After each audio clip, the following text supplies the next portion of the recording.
అని అన్న బెల్ట్ తీసుకొని కొట్టడానికి వచ్చింది.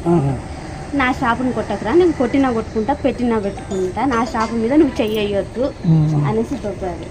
దొబ్బినా కూడా ఆగలేదు అన్న, మనోజ్ అని ఆగలేదు. దానివల్ల ప్రసాద్ దెబ్బ కొట్టిండు. అన్న సార్ ఏంటంటే కొట్టొద్దు నా షాపు, నేను భయం పెట్టుకుంటా, కొట్టకురా అన్నాడు. ఇద్దరు దానివల్ల ఇక ఆ షాపు గురించి ఏదంతా గొడవ, తండ్రి కొడుకులు నెట్టుకున్నారు. అసలు దెబ్బలు నాకు తెలిసి దెబ్బలు తగ్గలేదు, ట్రై చేసుకున్నారు. దెబ్బలు తగినంత ఇది ఏం పాత ఉన్నాయి, అది ఇది ఒకటేసారి. అన్నదమ్ములకు మంచి బద్దలు ఉన్నాయి.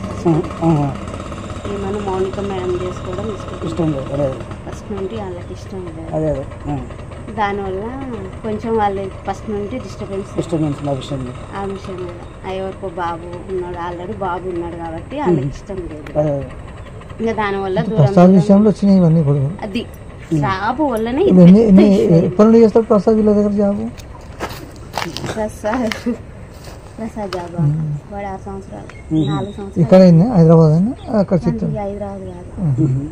కాదు సార్ దగ్గర. ఇంట్లో ఎవరెవరు ఉన్నారు? మనోజ్ అన్నుండు, మౌనిక ముందు, అమ్ముండు, ముగ్గురు. సార్ లేడా? మార్నింగ్ మేడం వచ్చి ప్రసన్న మేడం వచ్చింది కదా,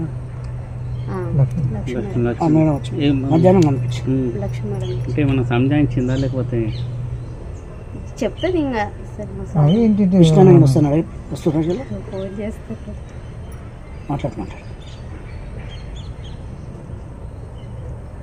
అన్న నా ఫోన్ అందరి ఫోన్ హ్యాండ్ ఓవర్ చేసుకున్నాడు, కానీ నా మీద నమ్మకం ఎక్కువ. నా ఫోన్ ఒక్కటే హ్యాండ్ ఓవర్ చేసుకున్నాడు.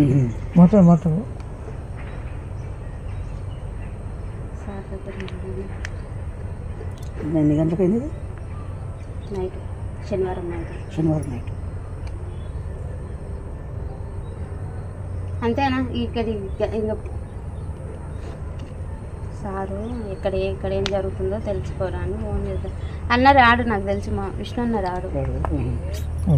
కానీ ఈయన భయం ఏంటంటే, విష్ణు అన్న ఏంటంటే సారు మీద చెయ్యేసిన ఎవరన్నా ఏమన్నా అన్న ఒప్పుకోడు. ప్రాణం తండ్రి కొడుకు, పెద్ద కొడుకు చెయ్యేసిండు. అందుకని డాడీని ముట్టుకుంటావా అని కోపం ఉంటుంది అన్నకు, అంతే తప్ప. మొన్న వచ్చారు, టపాకాయలు కాల్చారు, పాపకు 1,00,000 రూపాయలు చేతిలో పెట్టాడు, మంచిగా ఉన్నారు.